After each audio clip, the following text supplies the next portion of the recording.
Magandang araw mga kagabay, ngayon po November 15, 2025, araw po ng Sabado, debosyon natin sa Mahal na Birhen. Ako po si Father Marvin at ang ating ebanghelyo ay hango sa ebanghelyo ni San Lucas, chapter 18, verse 1 to 8. Ang ganda po ng gospel na ito, nagpapaalala sa atin na huwag tayong mapagod magdasal. Na tayo pong mga tao, isa sa nakapagpapatibay sa ating kalooban at nakapagpapalakas ng ating pag-asa ay ang ating pananalangin sa Diyos. Totoo po yun, sapagkat sa pagdarasal, sa pananalangin, ay kinakausap natin ng Diyos.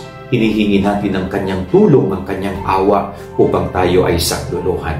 Kaya sabi ng gospel, huwag kayong manghinawa. Ibig sabihin, huwag kayong titigil, huwag kayong mapapagod na nananalangin. Sapagkat tandaan po natin, ang isang mabuting dasal ay balang araw sasagutin po ng Diyos yan, no? Hindi man sa ating oras o araw na inaasahan, subalit ang Diyos sa Kanyang perfect time ay mangyayari ang ating ay pinagdarasal. Yan ang ating gabay-aral ng maghapon. God bless po sa inyo lahat. Pagpalain kayo ng Panginoon.